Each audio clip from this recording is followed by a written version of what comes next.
நீங்கள் weight loss பண்ணணும் அப்படி இல்லாட்டி ரொம்பவே ஹெல்த்தியான ஒரு ஃபுட்டு சாப்பிட்ணுன்னு நினச்சிங்கன்னா சிறுதானியத்தை வச்சு சூப்பரான ஒரு ரெசிபி தான் நம்ம ரெடி பண்ணியிருக்கோம்.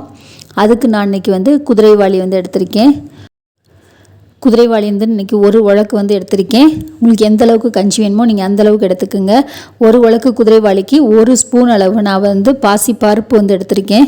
ஃபஸ்ட்டு குதிரைவாலியை ஒரு 4-5 டைம் தண்ணி சேர்த்து நல்லா கழுவிடணும். அதில் நிறைய அழுக்கு இருக்கும். தண்ணியோடைய கலர் பார்க்கையிலே உங்களுக்கு தெரியும். நல்லா கழுவிட்டு தண்ணி ஊற்றிட்டு இதை நம்ம மூடி வச்சிடலாம். இது ஒரு குறைஞ்சது ஒரு 2 மணி நேரம் 3 மணி நேரம் நல்லா ஊறினாலும் உங்களுக்கு சூப்பராக இருக்கும். அது கூடவே நான் இன்றைக்கி கொஞ்சம் காய்கறிகள்லாம் எடுத்து வச்சுருக்கேன்.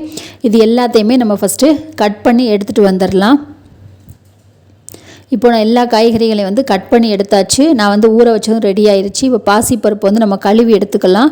நான் குக்கரில் வைக்க போகிறேன். அதனால் 1-2 ஒரு 2 மணி நேரம் ஊற வச்சா போதும். நீங்கள் பாத்திரத்தில் வைக்கிறதா இருந்தால் ஒரு 4 மணி நேரம் ஊற வச்சுக்குங்க. கூடவே கொஞ்சம் பச்சை பட்டாணி, இது மக்காச்சோளம் தான் எடுத்து உரித்து வச்சுருக்கேன்.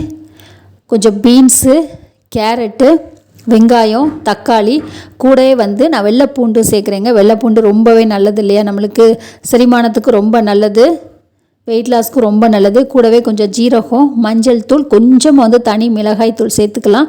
உப்பு சேர்த்துட்டு நான் இந்த கிளாஸில் 3 கிளாஸ் அளவு தண்ணி சேர்க்குறேன். இந்த கிண்ணத்தில் 2 கிளாஸ் அளவு ஆல்ரெடி சேர்த்துட்டேன். இப்போ லாஸ்ட்டாக ஒரு கிளாஸ், மொத்தம் 3 கிளாஸ் அளவு நான் தண்ணி சேர்த்துக்கிறேன். அதாவது 1 டம்ளர் குதிரைவாலிக்கு 6 டம்ளர் தண்ணிங்கிற கணக்கில் வச்சுக்குங்க. இதில் ஒரு 5 விசில் வச்சு எடுத்துக்குங்க.